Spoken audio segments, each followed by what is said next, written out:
have a thought.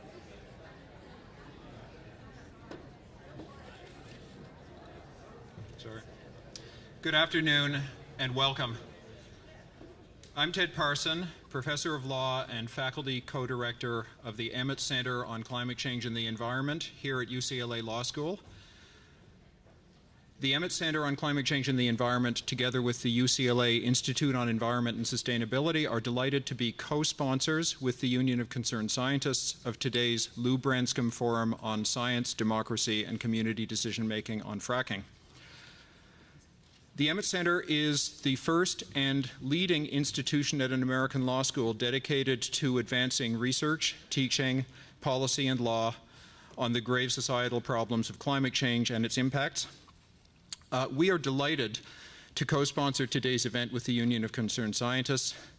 We're particularly delighted to co-sponsor an event on such an important and cogent topic as the environmental, health, and societal risks of unconventional oil and gas production, fracking, and related activities, as well as the risks of the great expansion of production of oil and gas that are facilitated by these technologies. This is a question that really illustrates the power for collaboration between academic and citizens organizations such as we've seen today. It's a question where there's real and hard scientific uncertainties and questions and research needs, but also such high stakes that these questions are often obscured by confusion, by conflicting understandings and misunderstandings, and occasionally by intentional misrepresentations. And yet it's a set of questions on which decisions have to be made, legal, regulatory, and management decisions, and it's a set of questions on which citizens need to be engaged and informed about the decisions and about the risks to them and their communities. So we've now had a day and a half of the event in a set of 3 parallel expert working groups focusing on questions of science, of law and regulation, and of citizen engagement and consultation. We've had a fabulous day and a half of intensive, serious conversations with people from a variety of views and expertise that has certainly greatly advanced my understanding. I think most of the participants share the feeling that it's been an extremely productive and valuable discussion. Now in this afternoon's event is when we open it up to a broader discussion. And we're going to have some presentations from representatives of the panels and working groups, as well as some additional speakers bringing a variety of perspectives to the question. So I'm delighted to be here. I wish you a few hours of serious, intense, informative, and civil conversations. I'm looking forward to it. And now for a few words of welcome on behalf of UCS, I'd like to invite Kathy Rest, the Executive Director of UCS, to come to the stage. Thank you.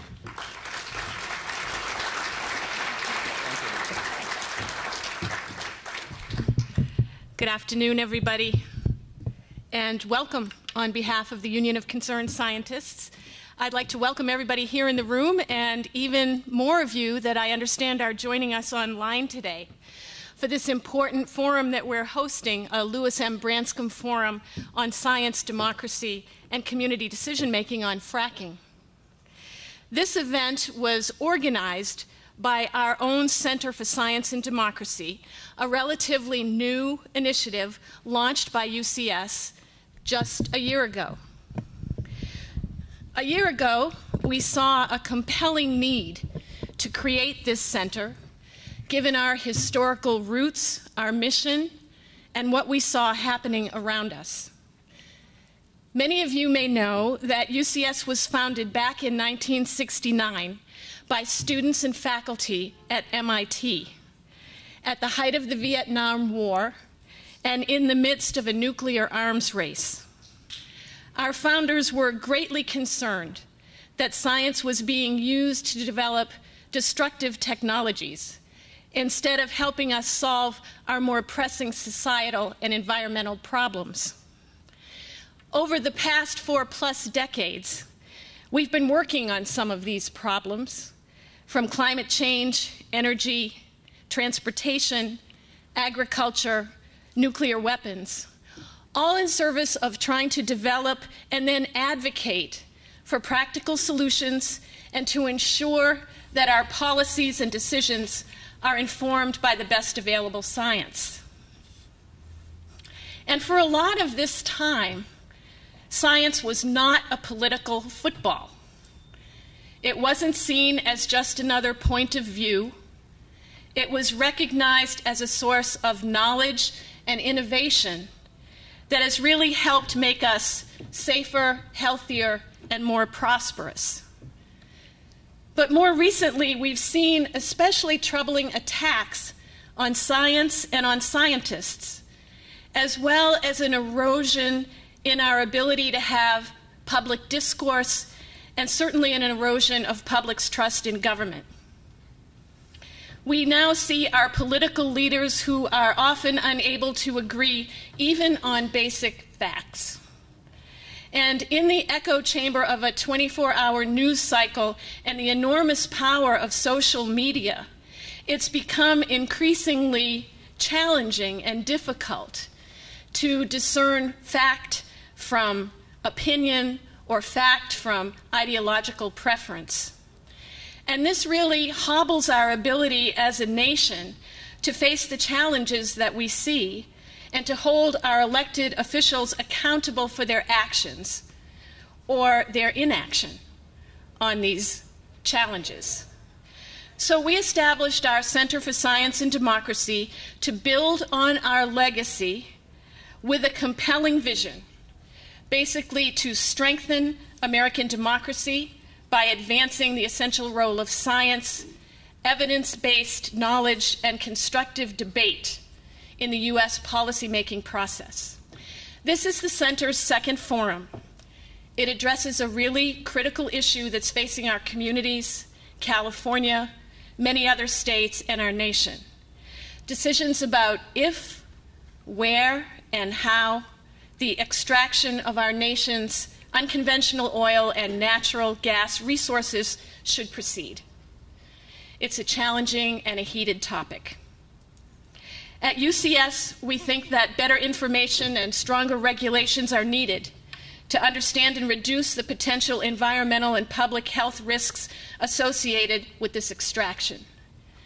Others may have different views, but we can all probably agree that in our democracy, citizens have a role to play in these decisions and have a right to know the scientific evidence and information upon which to ground their views and base their decisions.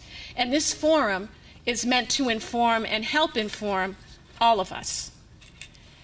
I'm really delighted that at our forum today we have in attendance Dr. Louis Branscomb, who's here with us in the audience and who also participated actively in yesterday's working group sessions. Dr. Branscomb is an eminent scientist and a real leader in the science and public policy community and has a really amazing legacy of accomplishment in academia, in government, and in the private sector. And he's still a driving force in connecting science and policy to democratic decision-making. Lou, your presence here today is really an inspiration to all of us for this event and in so many other ways, and it truly makes this a Branscomb forum. So, we are hosting this forum in Congressman Henry Waxman's district, and I should say on the campus of his alma mater. And he wanted to be with us today, but he wasn't able to join us. Instead, he offered to share his views via a video, which we are about to show you.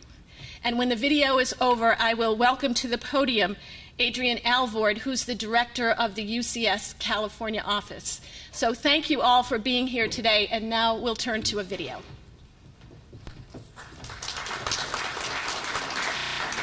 And are recklessly ignoring the risks of what human emissions are doing to our climate.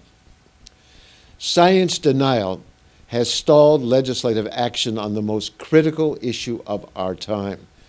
The House has become the last refuge of the Flat Earth Society. Congressional handling of hydraulic fracturing has been no less problematic. My first exposure to the issue of hydraulic fracturing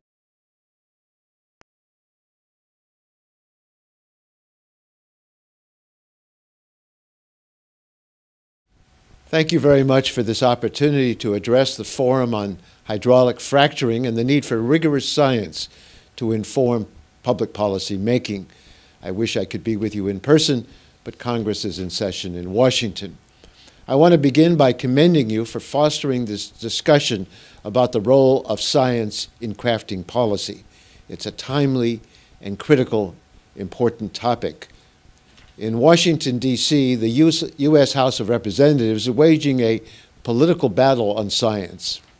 On the one side, you have scientists who warn that if we don't take urgent action to address climate change, we could face catastrophic impacts to human health and the environment.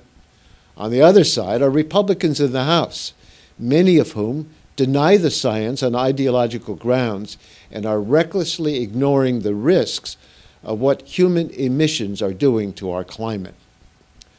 Science denial has stalled legislative action on the most critical issue of our time. The House has become the last refuge of the Flat Earth Society. Congressional handling of hydraulic fracturing has been no less problematic. My first exposure to the issue of hydraulic fracturing occurred more than a decade ago, before fracking had in many ways become a household word. In 2001, the Los Angeles Times published a front-page story revealing that Vice President Cheney's Energy Task Force was manipulating information in order to downplay hydraulic fracturing's potential impact on water quality. I began an investigation into the matter because I was concerned that the administration would alter the facts to benefit certain companies like Halliburton. At the same time, EPA was studying the potential risks to groundwater posed by hydraulic fracturing. Early on, I discovered that the data didn't add up. Data showing the potential for diesel fuel to contaminate groundwater during fracking had been altered to show no such risk. The Bush administration was allowing politics to influence the agency's scientific assessment and was changing data to support the oil industry's position. In 2004, I asked the Inspector General to investigate. In order to make sound public policy, Congress needs to be able to rely on the accuracy of the technical and scientific information provided by federal agencies. But in early 2000s, we couldn't seem to get unbiased scientific information out of EPA. This skewed debate had a direct impact on the nation's energy policy. The Vice President was pushing to exempt hydraulic fracturing from regulation under the Safe Drinking Water Act. In 2005, Congress did just that, passing the Energy Policy Act and what became known as the Halliburton loophole. Since then, the use of hydraulic fracturing has expanded without adequate federal oversight, and public concern has grown. I've continued to conduct oversight of hydraulic fracturing. 2 years ago, we released one of the first and most comprehensive lists of the chemicals used in the process. We found that toxic chemicals such as benzene and toluene were being routinely injected underground during hydraulic fracturing. We also found that hydraulic fracturing companies had injected millions of gallons of diesel fuel, unbeknownst to most regulators.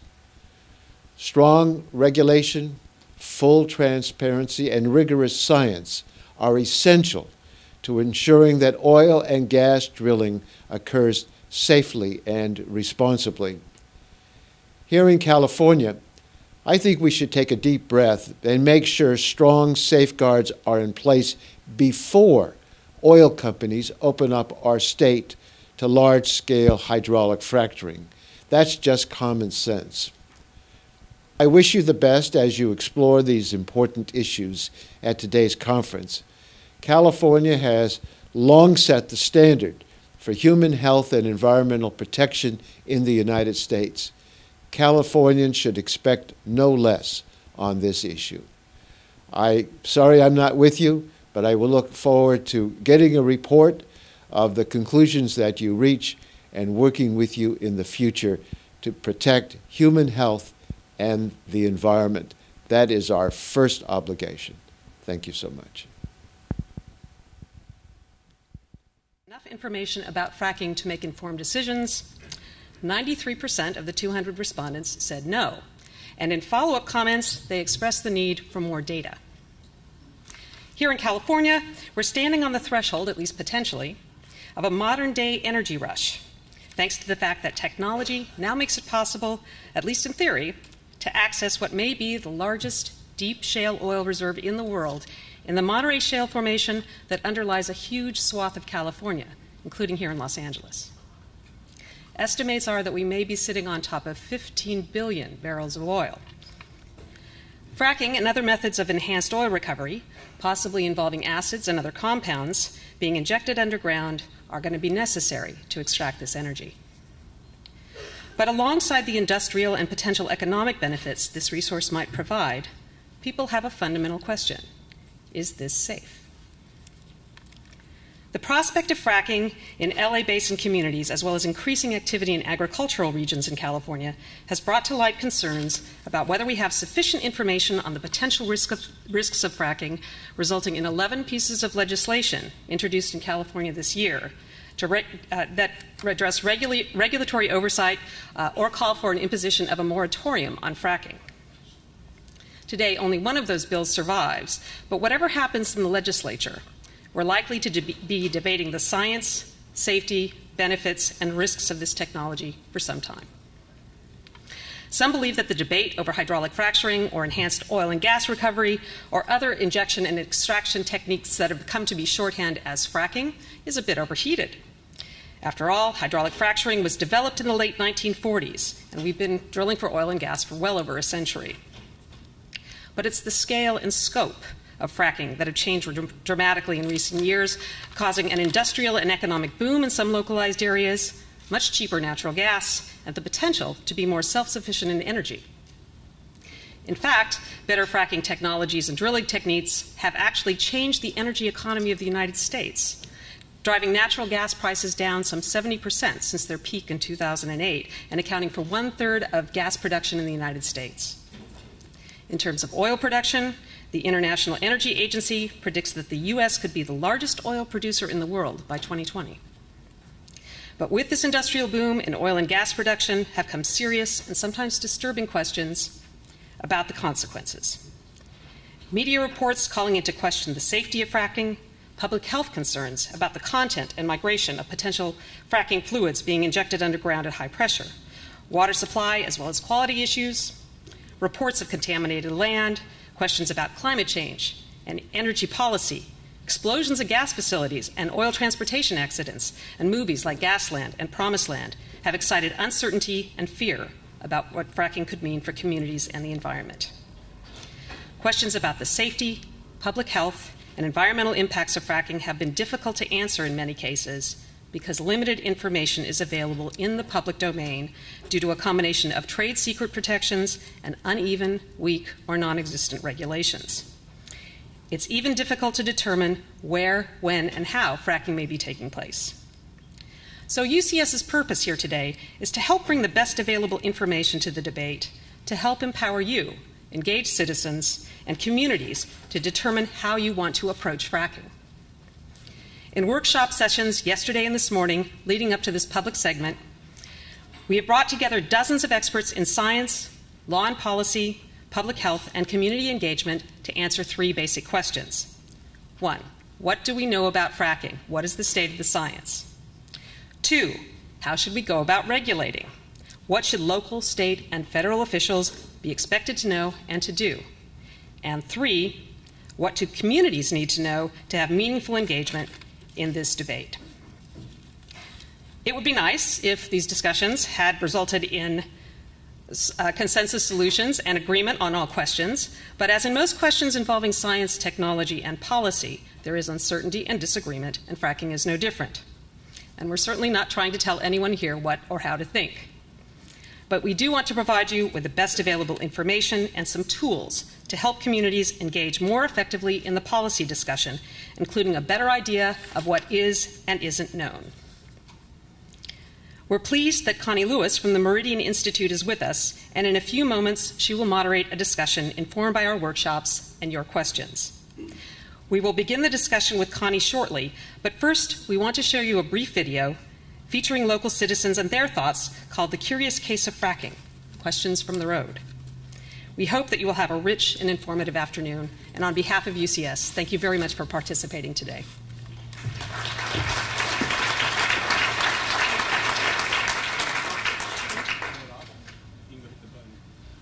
Water somewhere to get more energy from someplace.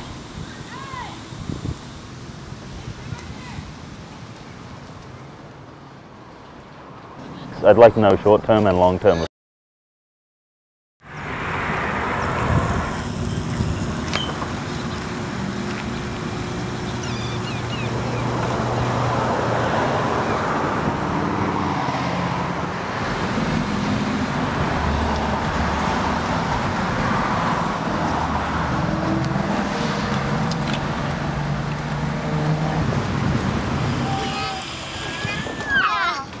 I have no idea what fracking is. Fracking? I couldn't describe it to you. I could pretend and try to seem like I'm educated on it, but I'm not.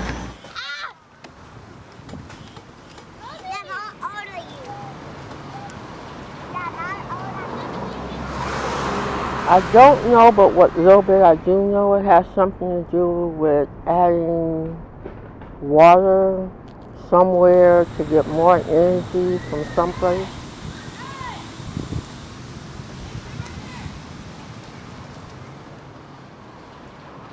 I'd like to know short-term and long-term effects of fracking. What are the effects on the air and the water and the land that it's around? And then in longer term, like I'm sort of concerned about that, right? Of like, what does it mean in 50 years and 100 years? We'd want to know when it's happening. We'd want to know who's monitoring. We'd want to know what the production specifications are, what kind of chemicals are being put in the ground, how deep it's going. In order to judge whether or not fracking fluids are in fact migrating in the subsurface and potentially threatening groundwater supplies, we would need to know what's in those fluids.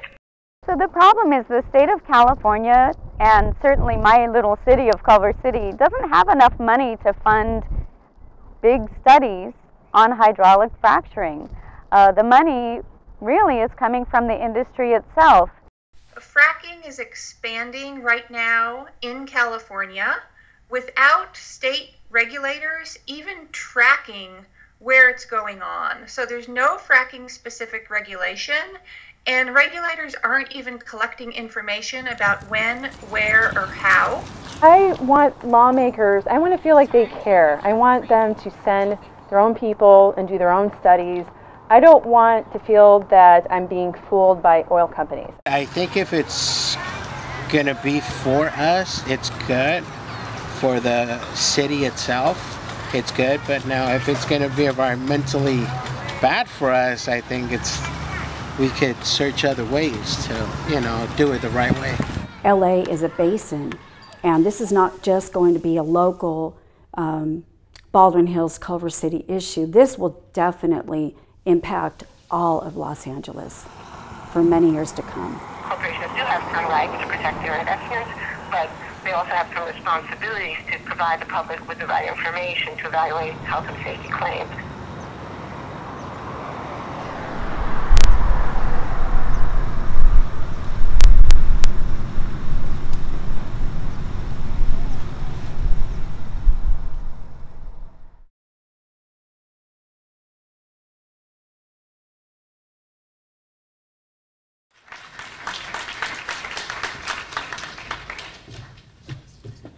Thank you. I think I heard that our videographers are actually in the room, and they deserve a round of applause for a great job.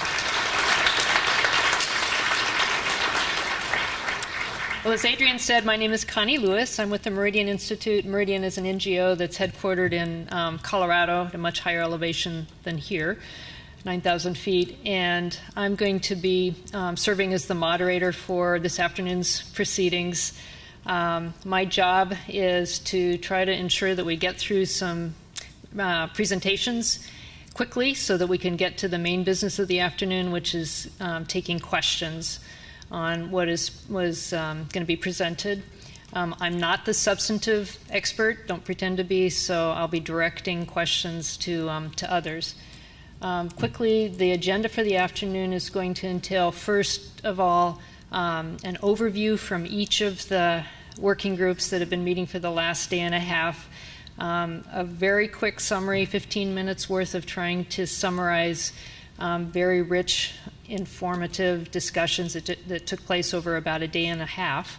And then for each of those working groups, there will also be a featured speaker who will broaden the perspective a little bit, bring some additional information to the floor.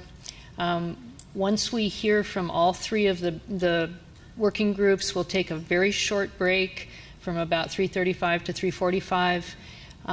We'll then assemble the chairs who are doing the summaries and the featured speakers who will serve on a panel up here to entertain questions from the audience. That will be followed by a short keynote and then some concluding remarks. Will be done by about 5 o'clock.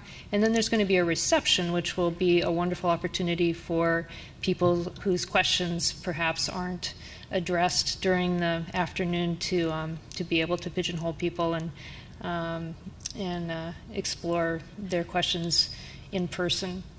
A little bit about the way we're going to be conducting the rest of the day. I want to remind everybody that the proceedings are being recorded. They're being broadcast via webinar and also simulcast to University of Colorado at Davis, California at Davis, and I'm from Colorado, and to Cornell University. So just be on notice and know that this is all being recorded. And I believe Andy will speak a little bit later about how the proceedings will be made available for later viewing. We're going to hold questions until after the panelists and the featured speakers present their remarks. And we're not going to be actually taking questions verbally from the floor in the interest of trying to being able to move through as many questions as possible and also accommodate people who are viewing via the webinar an ability to get their questions in. We're asking people if they have questions and start thinking as soon as you hear the presentations what your questions might be to note those on note cards, which I believe were available to be picked up. And there's also 3 people who are standing back there waving cards. If you don't have a card and you believe you're going to have questions or you have questions, get your hand up and they'll make sure you get a card. As you're noting down your questions, and if you would like to direct your question to a particular panelist or featured speaker, if you can jot down their name, that would be helpful, but not necessary. In the interest of trying to get to as many questions as possible, we're not probably going to be allowing every panelist to respond to every question. And so look for me to be fairly assertive in trying to make sure that nobody goes on. And I have good credentials. The last panelist who went on and on and on, I just gave a good solid kick. So be forewarned if you see my broken foot waving around.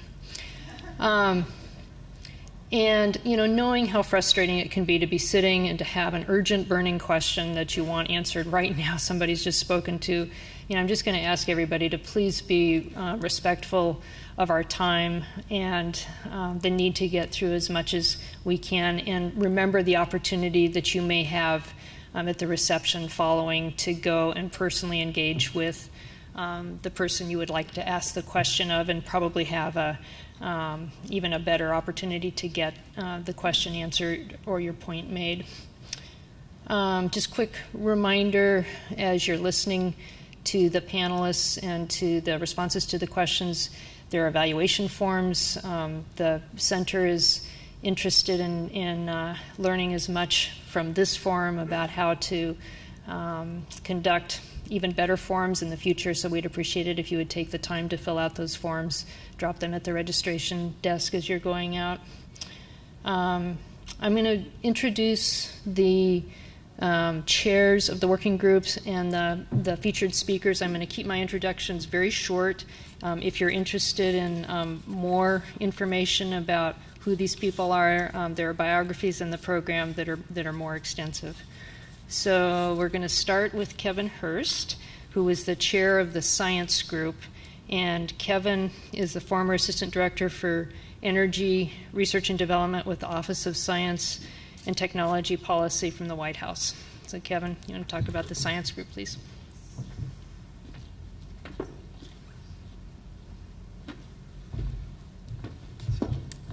Clicker here. Okay. I'm gonna hold on.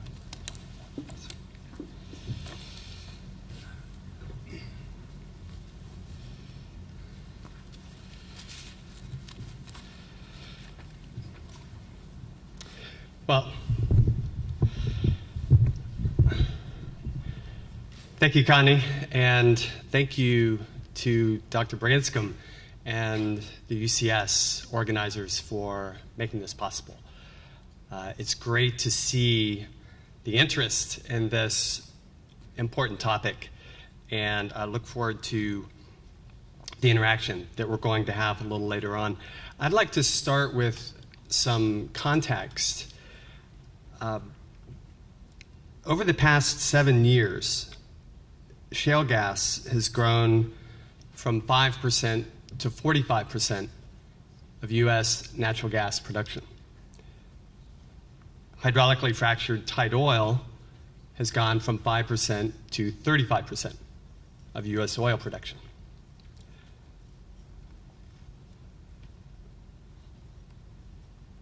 And a chart here showing the black being shale gas, the brown, this is the total natural gas picture.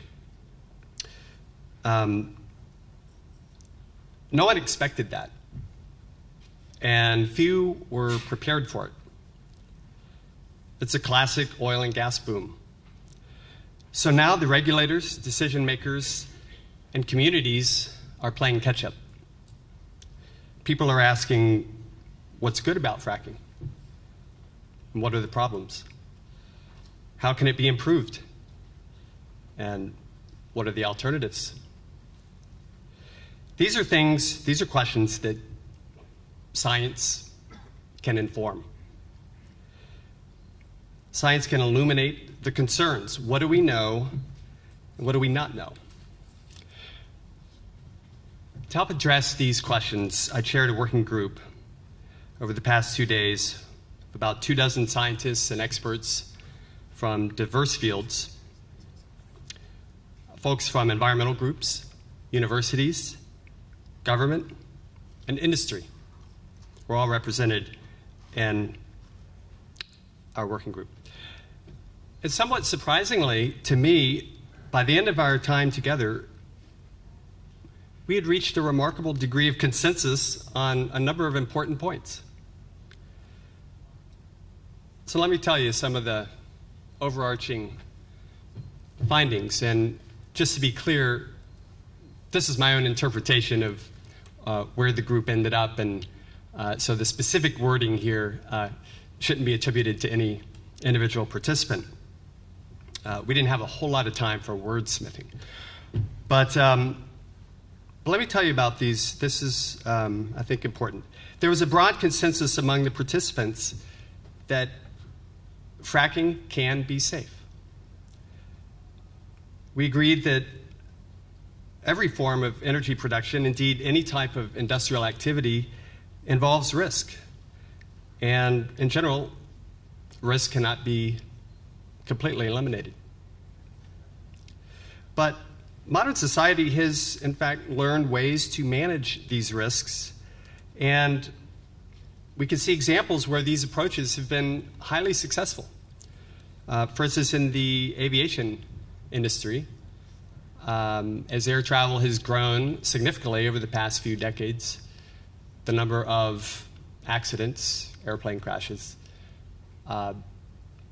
is very small, particularly in this country. Now, there are some concerns particular to fracking. On the other hand, many impacts are similar to those associated with conventional oil and gas development. Now, when we talk about fracking, the concern is not so much about breaking rocks as it is about the whole suite of technologies and ancillary activities.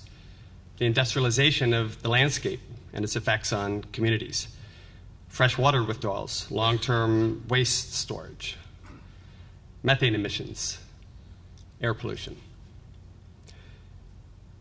Many parts of our country have been dealing with these issues, similar issues, for a long time with conventional oil and gas. The difference with fracking is that these activities are now occurring not only in Texas, Louisiana, and Oklahoma, but also in Pennsylvania, Ohio, Michigan, Kansas, Colorado, North Dakota. It's this expansion of oil and gas development that drives many of the concerns. So after following my talk, Amy Myers-Jaffe will be describing the national economic and energy benefits that have accrued from the 30% increase in domestic oil and gas production since 2006. There are estimates of 1 million jobs, new jobs being created by 2020, and a dramatic reduction in our oil imports. But I'm here to answer questions about what all this means for communities, human health, and the environment. And in our working group, we discussed and came to some fairly robust conclusions about what we know and what we don't know on some important questions where science can inform good decision making. For example, does fracking harm our water supply? Is natural gas really good for the climate? Does fracking cause air pollution? Will it cause earthquakes? Are there effects on human health? What are the implications for individual and community well-being? And I'll just say in general, all of these are serious issues. And we recognize, we treated them as such in our group, and I think representing the scientific community, these issues are considered, each of these issues is considered significant and serious. I only have a few minutes, so I'll tell you about a couple of our consensus findings in my own words. And then I'll summarize a few cross-cutting recommendations. And I'd be happy to address any of these questions in more detail in the Q&A session. So let me take the first one. What can we say about fracking and drinking water quality? Our conclusion was that compared to conventional oil and gas, fracking does not produce significantly higher risks of underground contamination by toxic chemicals. We do need better data and monitoring, however, to ensure that any failures that do occur are detected and remedied, and that the risk of future incidents is minimized.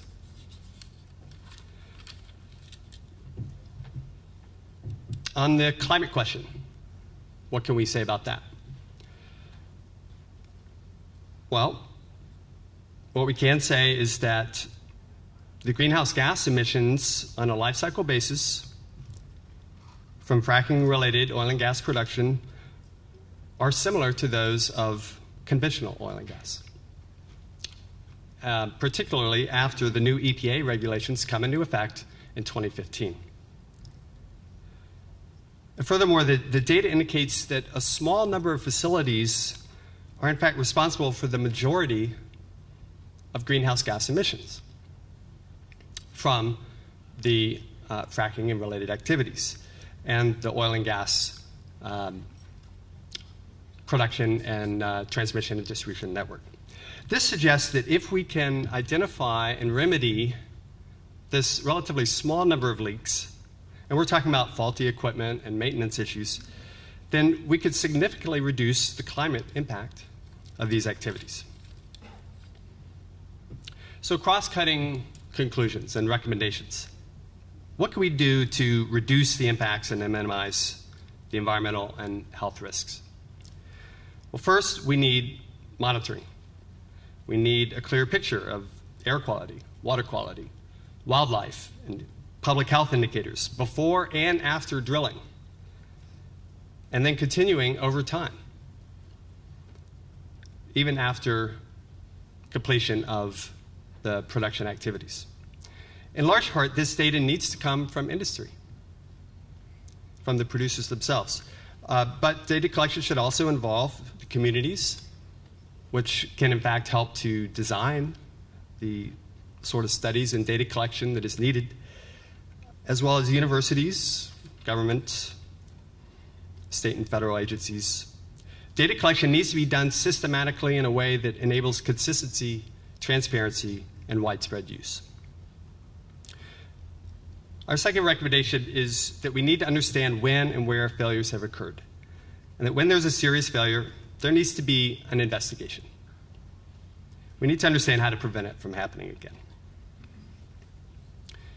And as we have seen in the aviation industry, what we need is a collaboration between industry and the regulators working together to figure out how to drive those risks down for each particular failure mechanism. There's also a need for a software that can assess the probability of different types of problems and failures as a function of the geology, the environmental conditions, drilling practices. Our third recommendation is to develop a process for objective analysis of cleaner, safer alternatives to today's fracking technologies. This could involve technologies such as waterless fracking, non-toxic fracking fluids, and expanded use of recycled or brackish waters. A public-private coalition could provide analysis of the business case and performance of these alternative technologies and processes, greasing the skids for widespread adoption of those that make sense for both the environment and from a cost perspective.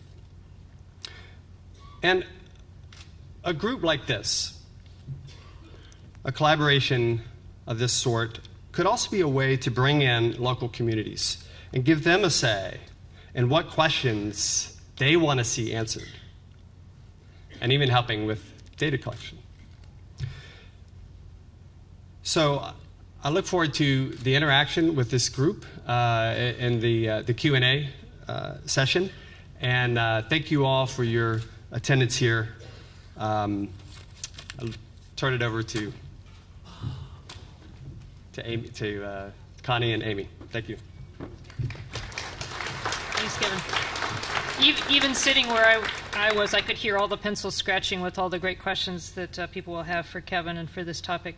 I'd like to ask Amy Myers-Jaffe to come forward. Amy is the Executive Director for Energy and Sustainability at University of California, Davis. Well, I want to thank the UCS for taking on this very important issue. The importance of being evidence-based in pursuing the right policy, regulatory framework, and attitudes towards the potential of unconventional oil and gas is critical. And I praise everybody who's here. I praise the academics and specialists who are participating in these workshops. This is hard work. The science of it is hard work. It's not we can't stand up and tell you answer A, B, and C. And I don't want the public to get discouraged just because somebody doesn't have an exact answer. Today doesn't mean that 6 months from now or a year from now, there wouldn't be a lot of other things that are much more clear. And so it's a process of learning. And by that, I would also say that the oil industry is also in a process of learning. They have discovered these interesting combinations of technologies that they've used over the years, and they're using them together in experimental ways. And we, the public, need to demand that they inform us of how and why they're doing that, and we need to demand that the companies consider our needs and not just the corporate bottom lines. This is what a forum like this is important to do, and it's important not to have it be a witch hunt. The fact that there was or wasn't a company somewhere in the state of California or somewhere in the United States that lied to the public doesn't mean that we cannot get the correct information. We can get the correct information, but throwing scientists or specialists under the bus and relying on just the advocacy community is not the right approach. We need to really be evidence-based. We need to try to be evidence-based. And what's at stake is a lot, and that's what people have asked me to talk about. If you're here today, or you're among my students watching by video from UC Davis, and you care tremendously about air pollution or climate change and carbon balance, my advice to you is we need to organize our society so that we need less oil and gas, and therefore the negative consequences of that industrial production is lessened by the fact that we're using less. And those who might have relied on the fact that we would run out of this resource and thereby be forced by lack of available resource to switch to something cleaner, this is not going to happen, not in my lifetime, maybe not even in my children's lifetime, and that is because of the progression of science. Inside energy companies, you have some of the best and brightest engineers, geophysicists, and scientists, and when the market went to $100 a barrel, they came up with ways to produce oil and gas from what we call the source rock. And the source rock, if you remember or have any knowledge about oil and gas, we were all taught as children that there's a pocket of oil stuck on between rocks under the ground, and if we could just pressurize it and get to that pocket of oil, we could produce it and refine it and put it in our cars. Well, imagine if I could hold up something as solid as this memory drive, and I could squeeze the oil and gas out of it through a process of shooting water into it and then using tiny, tiny particles of sand to hold those little holes open. And I could produce the oil and gas. I don't want to say from rock because it's not really rock, it's a shale formation. That is what's taking place today. And there's source rock all around the world. So the fact that we were successful in producing this source rock in North Dakota or in South Eagle Ford, Texas, we're going to be able to do this everywhere. And I asked the organizers to put this map of the United States, because we think of oil and gas production as coming from Texas and Louisiana. And if we live somewhere other than Texas and Louisiana, quite honestly, we get in our cars when we get up in the morning and we don't care whether my children who grew up in Texas are going to get cancer from that or not. We only care about it in our other communities that are other places in the map. But we need to, as a society, decide what are our values. And we need to know, we need to ask ourselves not just what are the risks of fracking and how can we ameliorate them. We also have to ask ourselves, given the risks that exist from fracking, why are we doing it? We're doing it because we want mobility and economic activity. And the benefits of this fracking are really quite large. If we're able to produce this oil and gas from this source rock instead of from depleting traditional reservoirs, it's going to enhance our global power as a country. We have already seen it lower the power of Russia vis-a-vis their relationship with Europe and Asia. We have seen it reduce Iran's ability to use its energy supply to court allies. We are going to see the U.S. current account deficit decline by somewhere between 1 and 2.5% of GDP from its current rate of 3% of GDP. We are going to see it improve our trade balance. There is a possibility that if the oil industry could actually get this right and care about our health and water and do this safely, that we could be an actual oil and gas exporter from the United States of the magnitude we think of from countries in the Middle East. And I understand that we have other reasons why we want to shift to cleaner fuel and we shouldn't divert ourselves from that mission. But right now, we have 350 million liquid fuel cars on the road, and we have no way of putting solar or wind energy into those cars. We just don't. And the amount of time it will take us to turn over that car fleet to be 100% electric or 50% hydrogen or run on something else is going to take a really long time, because all of you can think about when is the next time you're going to personally buy a car, and then think about whether you're going to buy a car that is available with an alternative fuel, and then think about how many years it's going to take for all of us to do that. So we need to be practical in thinking about the benefits of unconventional oil and gas and whether or not we can utilize its benefits in a way that will protect our future in the interim until we can get to a full system. And part of that has to do with, we get up in the morning, we turn on the news, and we see what's happening in the Middle East, and we do all understand intellectually that we cannot spend the next 30 years hoping for the supplies in that region not to get disrupted. So that is the context for which we're having forums like this, for which we just don't stand up and say, you know what, the science isn't 100% clear, the risks aren't 100% perfect, and so therefore we're going to ban all of this activity. We need to understand that we're not banning all of this activity because we all want mobility. We all want to be able to electrify our homes. We need to know where the fuel is going to come from, and that is why we have these kinds of forums. And it is important that we, the public, demand from the corporate sector that they respond to our concerns. That if they have a culture in their company that doesn't promote safety, that they reanalyze whether they can stay in business profitably with that culture, that they make a commitment to the public, that they care about what happens to the public, whether they're people of little means or a lot of means, whether you're Hollywood High School and a well went wrong, or whether you're in a poor community in Central California and the well went wrong, you should get the same response from industry. We want to ameliorate this problem. We want to clean up any mess we made. We want to make sure it doesn't happen in the future. And that is what we need to demand from this resource that could have a huge potential for the United States. Thank you very much.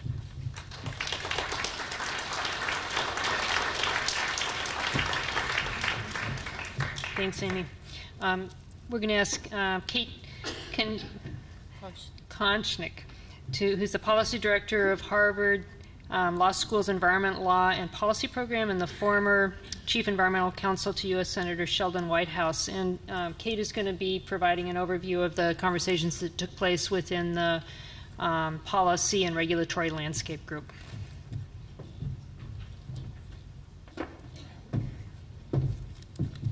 Thank you, Connie. I also want to thank UCS and UCLA, Dr. Branscomb, for hosting and headlining this event, and for everyone who's participating in the event, in person and online. I would also like to thank my working group. I really, really appreciated the conversations we had and the process we went through. We did not achieve as much consensus as the science group. It could be a matter of we had a lot of lawyers in the room. We're not paid to agree. But we brought up a lot of really important issues. We had people with very wide-ranging views and goals for moving forward in this very difficult and complex issue. But we did arrive at some principles that I wanted to share with you, and we also will have more time in question and answer to get into some of the details on solutions and resources and questions for communities to be asking. So we were the policy and regulatory group, and our charge was to look at the regulatory policy landscape, honestly assess what's working as it relates to hydraulic fracturing, what's not working, and to suggest some paths forward. So I just wanted to start by saying, generally, why is policy important? Because we often were getting in these conversations, we would talk a lot about regulations, and then Dr. Branscomb and others would suggest we pull back and talk about policy. So throughout our discussion, we were discussing goals as they relate to hydraulic fracturing. And for some, a goal is to ban the activity in certain places or certain communities, or to place a moratorium until we have more information or more capacity in our agencies. And so that was one of the goals. We don't want to stop there because we think it's important to recognize, as some of the previous speakers have said, that half of our gas now comes from hydraulic fracturing. About a third, more than a third at this point, of our oil domestically produced comes from hydraulic fracturing. And so since it's happening, we need to look at some of the other goals as well, based against this sort of realistic backdrop. So the other goals, they ranged from the very local. How do we keep our communities healthy and safe? How do we protect our drinking water supplies, our special places with ecological importance, our farmland, our rural communities, and our urban communities? They ranged from those local interests to global interests, and one of the global interests that came up time and time again was methane and global warming, and talking about how is it that we can use natural gas and ensure that we will have a net positive in terms of climate change as natural gas relates to coal, and whether we can use natural gas truly as a bridge fuel to cleaner, safer energies. And so policy to our group was the plan for achieving those goals. We can't just hope that we'll be drilling safely. We can't just figure someone else is going to take care of making sure that this keeps us on the track to reducing greenhouse gas emissions. We actually need a roadmap to achieve these goals that we want to see accomplished. And so I've divided my conversation in an attempt to capture a very rich, complicated conversation that we had over the last 2 days into 3 sort of categories. First, the tools, that's sort of the vehicle on our road. How do we get to our goal? Second, data information. Those are sort of the signs on the road. And then third, accountability. How do we, if we find out we're going the wrong way or what we thought was a good path isn't working, how do we switch gears? So a number of the other speakers have spoken about this, so I don't want to belabor the point, but we felt it was helpful to frame our discussion in terms of what's new about the hydraulic fracturing that we see today, this high volume, horizontal hydraulic fracturing. As previous speakers have said, we've had oil and gas production in this country for a long time. We've even used fracturing as a method for a long time, but what's different now is the scale. We're talking about wells that go deeper into the ground and radiate in many directions. So we're talking about larger well pads, more water, more energy, more chemicals, more truck traffic, more pipelines, more other infrastructure to gather and refine and use these products.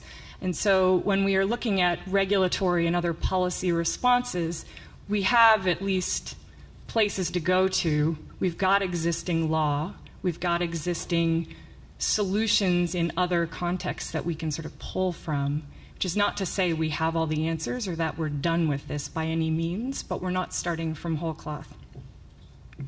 So on the first of our 3 buckets, in terms of tools, we spent most of our time talking about regulatory tools, and so most of my conversation will be about that, but we did also talk a bit about non-regulatory tools, and I hope we get more into that discussion in question and answers, but talking about, in terms of non-regulatory tools, how do we find other levers and other approaches for driving safer, more environmentally sustainable drilling, things like shareholder actions, things like working with industry to develop best management practices, third-party certifications, a lead standard of sorts where companies can voluntarily go through certification processes that say they go above and beyond any sort of regulatory scheme, and that may be something that drives institutional investors towards them and away from other oil and gas operators. I think that's a really important place. I think it's really important to look at all the potential allies you have out there, and that this isn't just a matter of asking different levels of government to solve all of these problems. So I don't want to ignore that. But on the regulatory tools, we talked a lot about the different roles for federal, state, tribal, and local governments. We looked at the existing authorities that we have under oil and gas law and under environmental law. And we talked about the fact that there are authorities already out there that aren't being exercised. So even before we get to what new rules do we need, we can see that Congress has already empowered EPA to use the Emergency Planning and Community Right to Know Act to get at chemical use in the oil and gas industry to get more disclosure.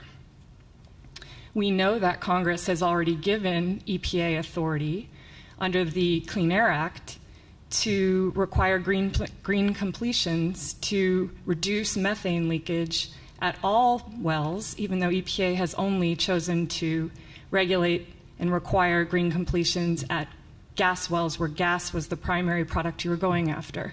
So at this point, oil fields where there is also gas being emitted, those are not going to be controlled, but they could be.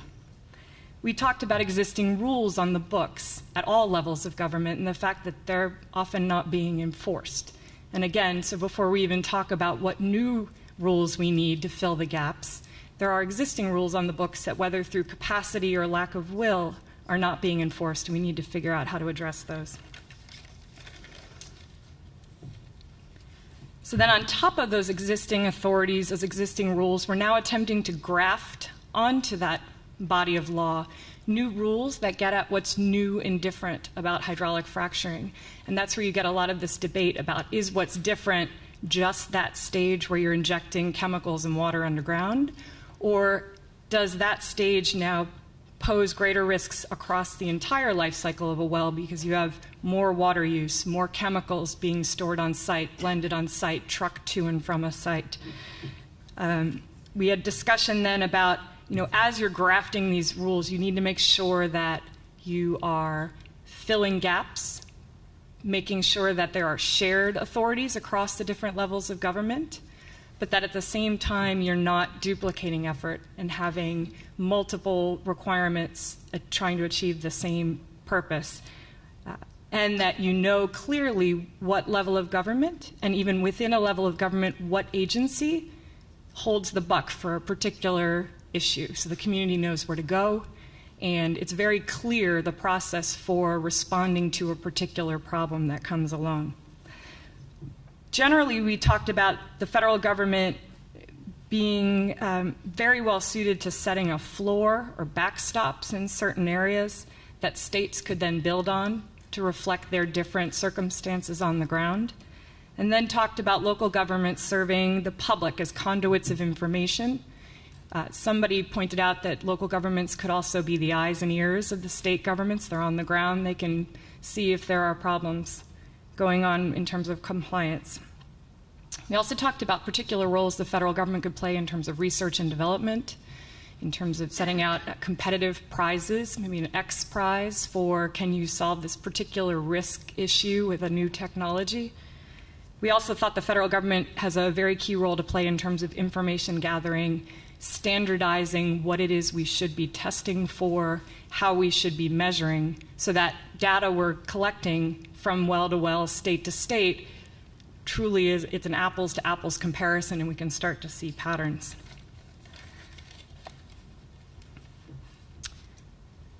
So 4 cross-cutting themes, as we were talking about those different levels of government and the regulatory tools there, were this sort of idea of shared responsibility that I spoke about. Capacity. So as community members, you may want to know, if you're trying to figure out where to place a new rule, one of the things to ask is, where is the expertise? Does this agency know about well construction or water quality, and so maybe are they the best suited for this particular piece of the puzzle? Innovation. We talked a lot about how do agencies keep up. I mean, there's such rapidly evolving technology here, and you want to make sure they've got the authorities not only to play catch-up to new developments in industry, but actually to get in front of industry and drive innovation. So maybe instead of command and control requirements should be these performance standards that require continued improvement in activities on the ground. And then finally, public trust. We talked a lot about these regulatory tools they don't have public trust right now. People are not confident that levels of government are enforcing the laws that are on the books or have the capacity to write the right rules moving forward. And how we solve all of these issues, the capacity issue, the innovation issue, the trust issue, really gets to our next two buckets, which I will just cover very briefly. One, the information and data that we need to drive our policy responses, and then accountability. What do we do if the policies, the regulations we've set in place just aren't working?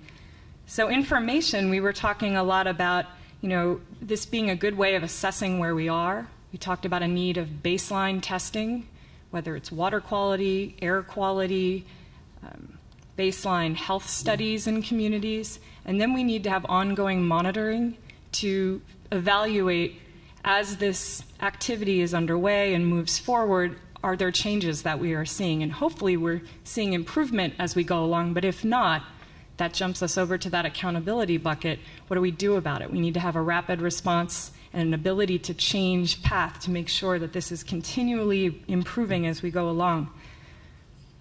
We also talked about the need to have flexible authorities for whatever level of government so that if there is something that goes wrong, they can change or adapt to new circumstances. And we talked about risk assessment, that some of the information we need to collect is just to figure out what are we dealing with? What should we be most concerned about? And so we had a lot of conversations about the chemical disclosure rules and trade secret laws that may keep the public and policymakers from knowing the full extent of the ingredients going down whole. Under accountability, we thought this particularly gets at that public confidence issue. Are violations being detected? If they're being detected, are they being addressed? And so having transparency so that the community knows if this goes wrong, this is the agency that responds within this amount of time, and this is what we can expect to see as a remedy. And that has been missing in a lot of this, and this is what's been adding to a lot of the concern and anxiety in communities about this issue. So in all of our discussion, we particularly, though, in the information needed to guide policy and the accountability discussions, we saw this great value in having people in the room from different states.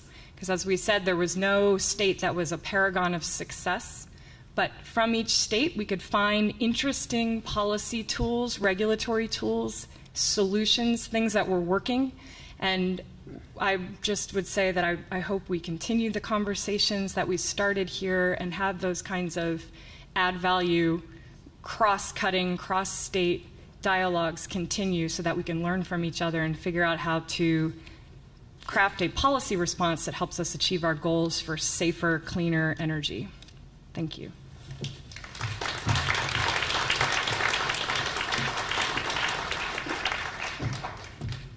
Okay, and to add a little additional perspective on the policy and regulatory issue, we're going to ask Felicia Marcus, who's the chair of the California Resources Control Board. Thanks.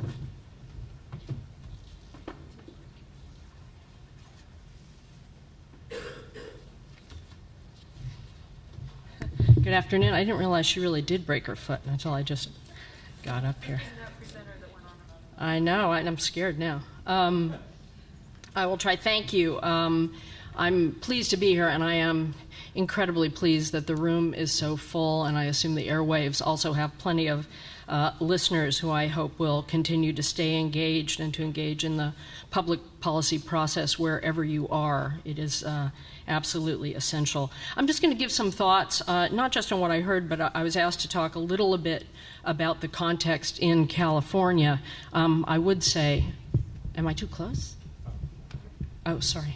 I didn't really see my notes. That's fine. I'll figure it out. I'm not speaking on behalf of the board. Board members can never speak on behalf of the entire board, and I can't speak on behalf of the administration at this point because there aren't official positions on either new regs or legislation, but I can speak as myself, as someone who has been involved in a variety of environmental issues across the spectrum, both in Los Angeles as a community activist and public interest lawyer, and in government, both at US EPA and now in state government. And I think the discussion so far has been very useful. I'm sorry I couldn't be here all day yesterday, but I look forward to seeing the proceedings. But let me talk a little bit about California, and I won't be completely complete, but happy to answer any questions later or afterwards over beer. You know, in California, it doesn't have to be a beer. I've told not to promote alcohol. It could be coffee. It could be a drink of choice.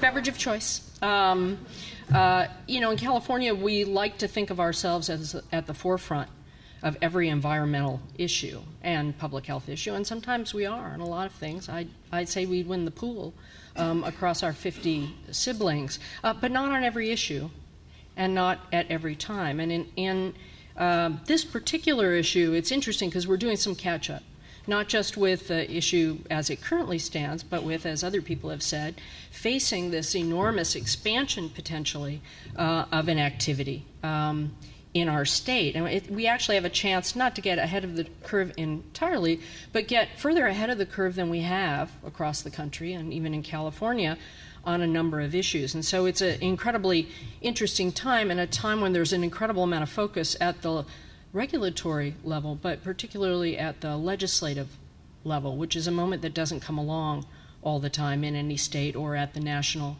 level. And it's a moment I suggest that we all need to seize, because we can do some good, and we can do some good in terms of being more precautionary in how we do things, in learning from things that have happened elsewhere, in learning from things that have happened here, in anticipating what may happen, and not waiting until after the fact and after people have lost their groundwater or their air has been contaminated, or we're trying to figure out how to spend many times more money, usually in public dollars, to clean it up after the fact. And I would submit, I was going to say this later, but I would start by saying there are a lot of people out there in the world who wish that people had taken a focus on things before they happened, whether they were leaking underground tanks or Superfund sites or MTBE, or even the vast expansion of the dairy industry. Dairy is a very important thing, but the vast concentration that happened, just as we're having expansion here, where our regs took longer to get ahead of the curve, it leave us in a,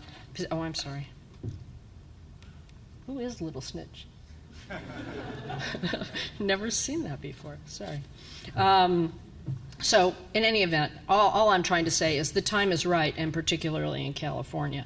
Our context, you've heard a lot probably in your discussion. People like to say, oh, California is totally different because we're actually dealing with a vast expansion in oil shale, which is different. It's much deeper. It's not as often in the shallower groundwater layers. And while that may be true in general, it probably is in general, and in California less water seems to be used in the process, that doesn't mean that it doesn't have some of the same risks and that it never ends up being dealt with around groundwater. It just depends. The land is different everywhere. The practice is different everywhere. The resource is found in different places everywhere. And so we need to figure out, again, how to get ahead of the curve rather than just hoping that it will be different and thinking that we don't need to do anything. So we have had regulations. I won't go through them. I'm sure you talked about them in the day. They are largely implemented by our Division of Oil and Gas and Geothermal Resource Development, known as DOGGR. We have an MOU with them, and they deal with underground injection and the permitting for all oil and gas, not just fracking, and the State Water Board issues permits for surface impoundments. And that's been going on, but the most important thing to leave you with is that we are in the midst right now of a very intensive regulatory process, one where we've had an extensive public review and a lot of legislative history, a lot of legislation moving through the legislature, as Adrian mentioned at the beginning, where we've had a lot of engagement. And there will be a draft set of regs, even after the internal engagement, coming out after the close of the legislative session, because the administration is waiting to see if the legislature directs us to do anything in particular that will then go through another full public process. So again, I say to all those here and all listening, engage, engage, engage. The Water Board has been engaging very heavily with DOGGR. I can't tell you how the regs are going to come out because they're not final yet, and I'm not allowed to. It's not like if I told you I'd have to kill you, if I told you I'd have to kill me. Neither one is one of my preferences. But I can say, without violating any rules, I hope, that I think what you see in these draft regulations will please you as at least movement in the right direction along the lines of what you've been talking about.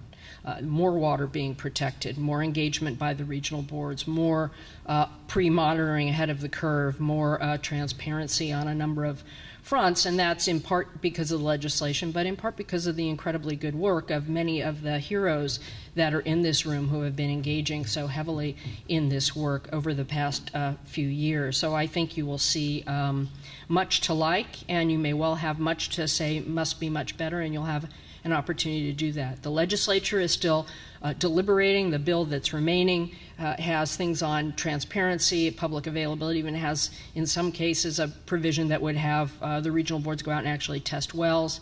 I will tell you that our interest is in being sure that we find out these things. You do not want to wait until a well is contaminated. You want to be able to characterize your groundwater basins. We need to know what it is ahead of the curve, and then we need to test, just as was suggested, so we know way ahead of time and can take action before any wells are contaminated. So there's a very robust discussion about that. I encourage you to go to our website and look at our Gamma Geo Tracker. We've been trying to put all the data we can get on groundwater in California and contamination up and running. It's funded by bonds. We're hoping the next bond will give us some more money and we can keep this going, but it's a very important effort.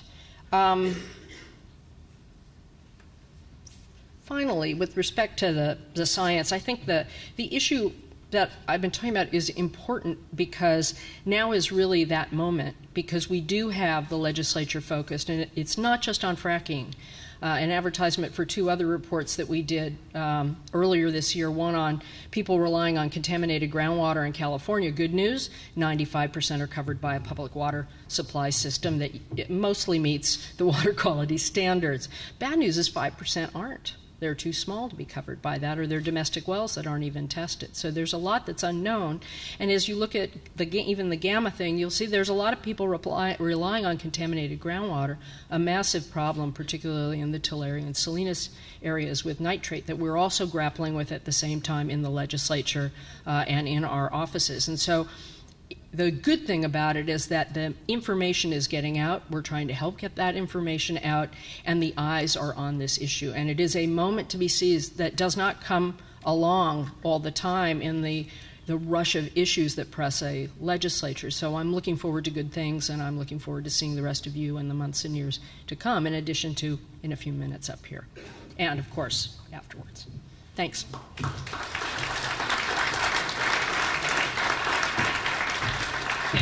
And that provided a great segue to the next working group, which was public access to reliable information on fracking. And Tom Wilbur chaired that group and will present the summary. Tom is a journalist, author, blogger who writes extensively on fracking and brings a huge amount of expertise to this topic.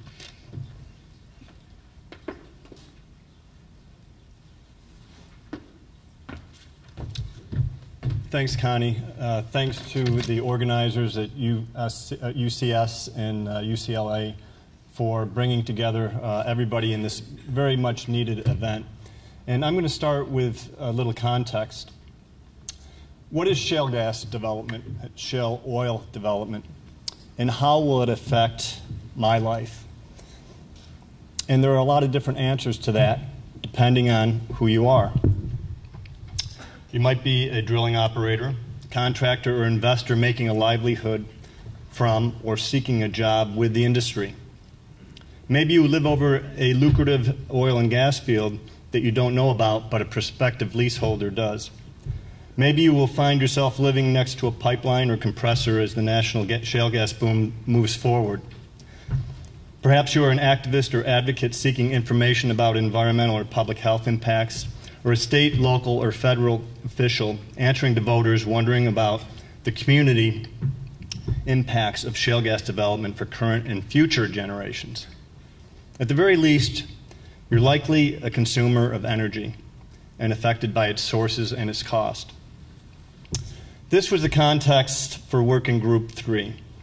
We spent a day and a half addressing some very big questions about shale gas development and shale oil development through high-volume hydraulic fracturing and the growing scope and scale in communities and regions nationwide. Drawing together a very diverse and informed group of stakeholders, we asked, what can we do to help citizens seek information, digest information, and differentiate legitimate science versus misinformation? How can citizens most effectively participate in a constructive dialogue and decision-making about fracturing in their states and communities, and influence priority setting for research on oil and gas fracturing? What do various disciplines and fields bring to this discussion?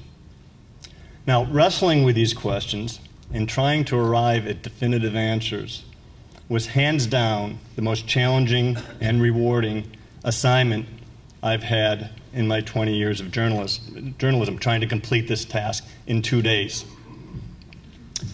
The take-home was this for me: there's no way to accomplish this task in 2 days. But we made an excellent start. We had 30 dedicated, highly credentialed, and concerned people in our group from various walks of life: media, local government, various fields of academia, economics, communications, sociology, urban planning, community organizers, business and industry, public health, and various other stakeholders. Several themes and many questions emerged. And I'll touch on them here, but due to time constraints, I won't be able to do justice to the depth and texture of the discussion we had. But one theme is more of this exchange is exactly what it will take to encourage the best outcome for the most number of people.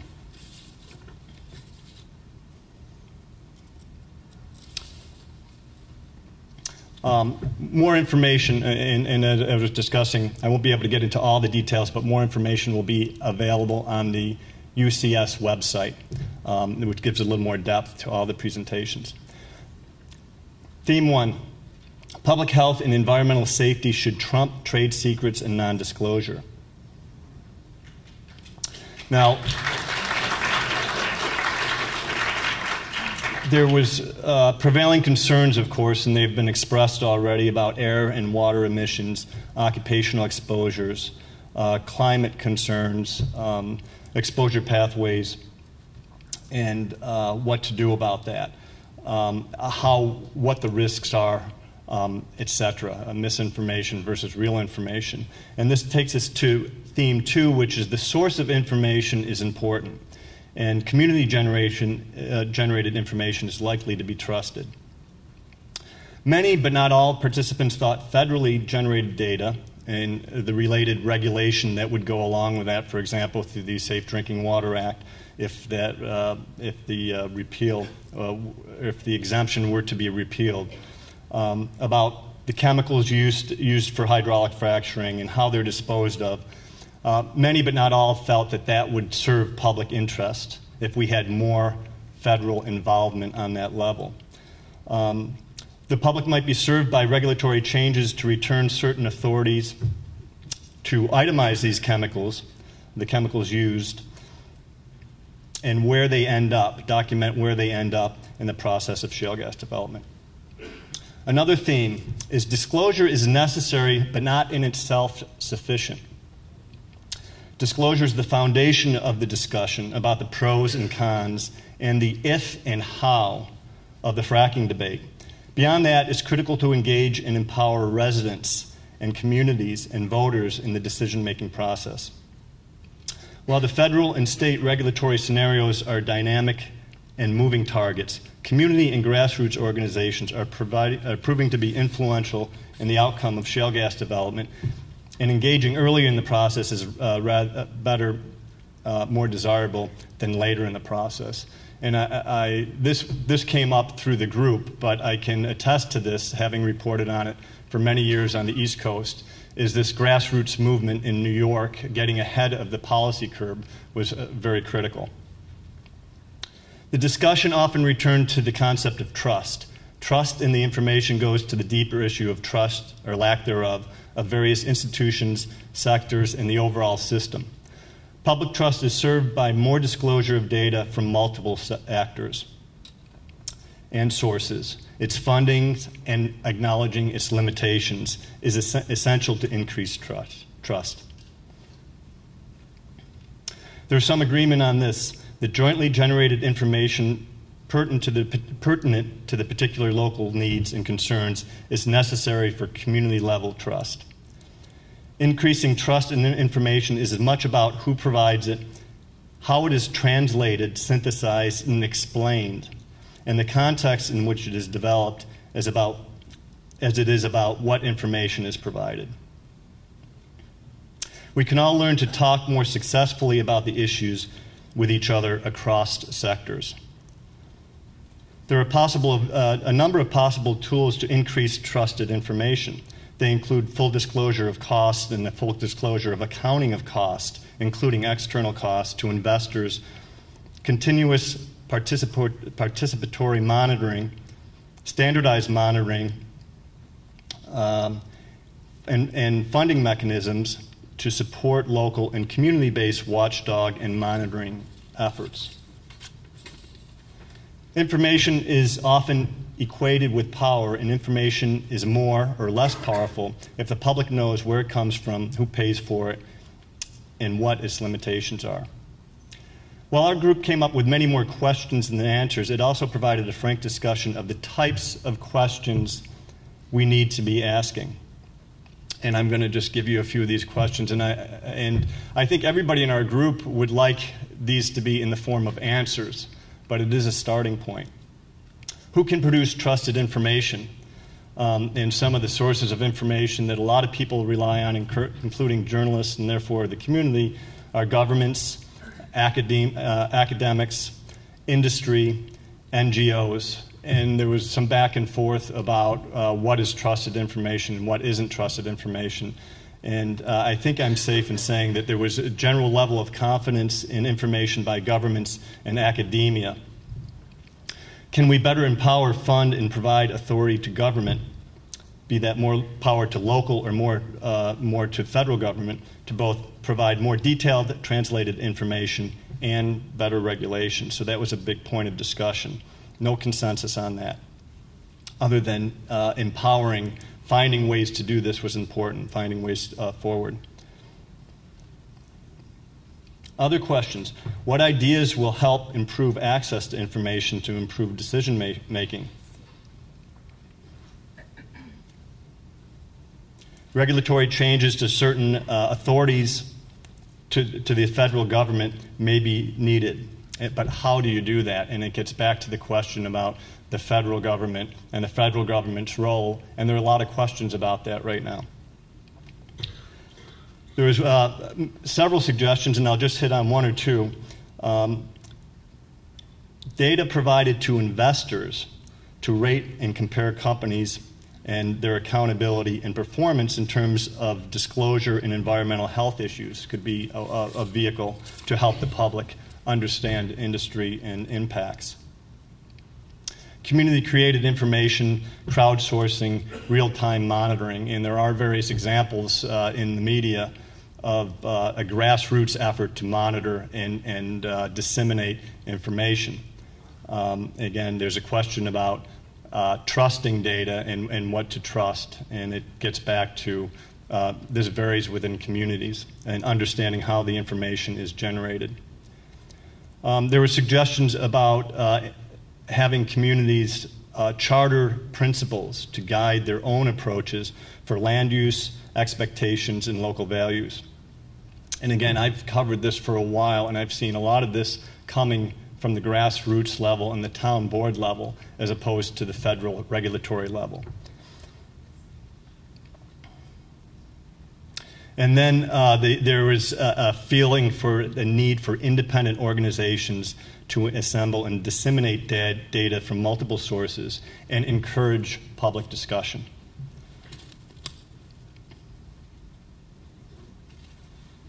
In short, information needs to be accessible to non-government organizations, citizens, policymakers, and journalists. And I'm going to just close with yet a few more questions. And again, there's many questions, but these seem to be a recurring theme. What can we do to help citizens seek information, digest information, and differentiate legitimate science versus misinformation?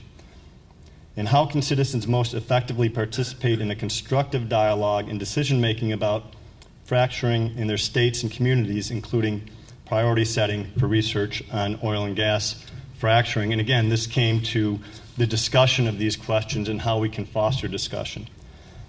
These are questions that will have different answers from different stakeholders. And there are questions that must be considered not just by a team of experts, but every member of the community. The very fact that so many stakeholders are involved speaks to the breadth and scope of the situation we are facing with decisions about our energy future. Many in our group agreed that the answers rest with the open and frank discussion on the community level as well as more reaching policy levels. And to that end, the gathering proved to be a great start. Thank you.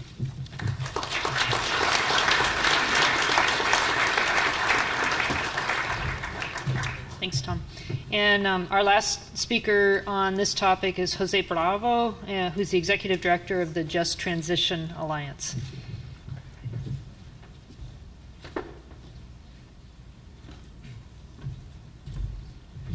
I want to memorialize about 22 years ago on the Mexico-U.S. border on a river. I worked with a scientist from UCS. His name was Charles Puccia. I don't know if some of you might remember him. And I stopped my car in the middle of a river and I said, get out. Get out. We were looking at contamination from approximately 400 maquiladoras that were contributing to the water, chemicals into that water. And he said, are you kidding me? We're in the middle of this river. The river wasn't so deep. I drove my car through it. And he says, you don't know what's in the water. I said, yeah, we want to know what's in the water. And then he said to me, well, what if something happens to me? I said, look in front of us. You see children playing in the water? What makes you so special? Now get out. Get your test tubes out and start taking samples. That was the start of a wonderful relationship between the UCS and us doing research together in a community that was devastated. That 128 wells, the community had 128 wells, all 128 of those wells were contaminated. We found out by Charles' work. So good afternoon. I'm here to talk about the perspective of the environmental justice movement. And some of us have, in the past and the present and maybe in the future, will often accuse us of being the irrational and emotional people in the room. But I want you to understand that when you're in a room with 27 cancer victims and the head of the US EPA and these cancer victims asking, why did you let this happen to us and our children? That gives me the room to be emotional and hopefully not irrational. So I'm here to talk about the axis between energy and chemicals. And in specific, fracking, what is called the fracking boom. Or in our communities, it might be a kaboom. Depending on the place where you're at in that energy life cycle. Because if you're at the point of extraction, or you're at the point of production, or you're at the point of transportation, it's still affecting these communities. It doesn't just happen with water. It doesn't just happen with air. It happens by being run over by trucks, by having to idle, having trucks idle in communities. So there's a lot more impact than we've talked about in this debate.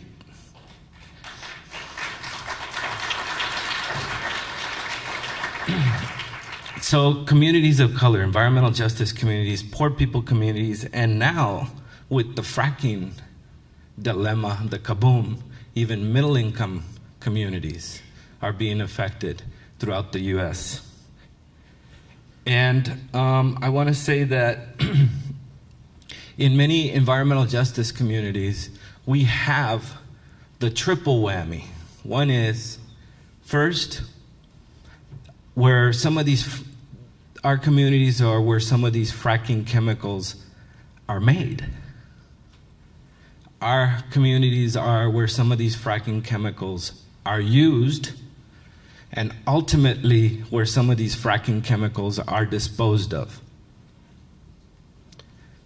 Up the street, Kettleman City. What has the kaboom brought Kettleman City? The expansion of the waste management facility for storage of hazardous material.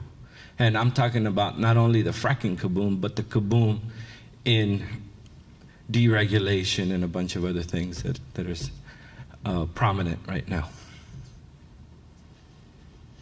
So I've also gone to Appalachia and seen what another kaboom left behind and the legacy of mountaintop removal.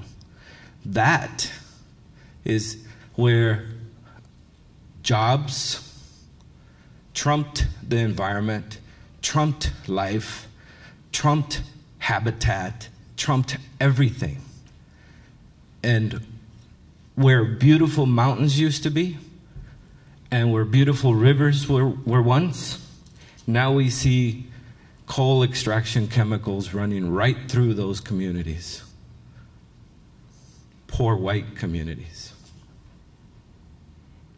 So I humbly ask the scientists not to be complicit in the greenwashing, because if it harms our health or it harms our environment, it is not sustainable. And if it happens, I ask and we ask that you question your own colleagues that are letting this happen.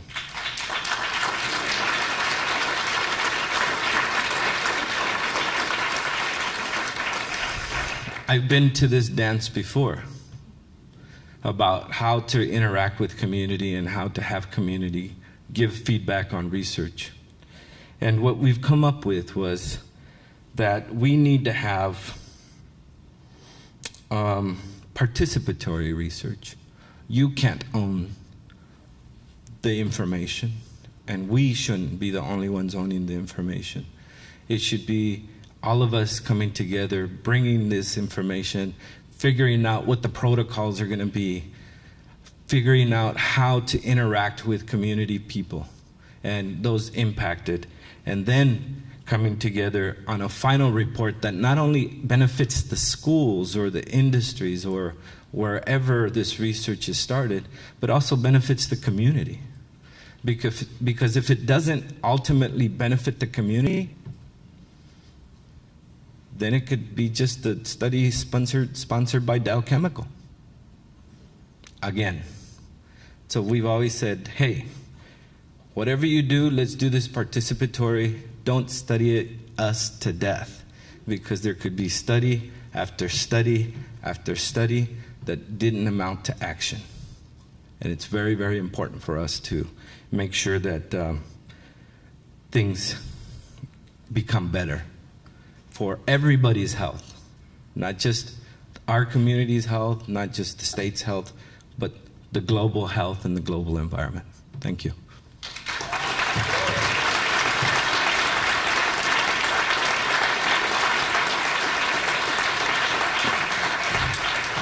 Well, a huge thank you to all of the summarizers and the featured speakers who added some additional perspective. We're going to take a break now for about 10 minutes, so we'll come back at the top of the hour. Please, let's be prompt so we can get to as many questions as possible. If you still have questions, get those on cards and get them to one of the UCS staff who are around, and we'll see you in about 10 minutes.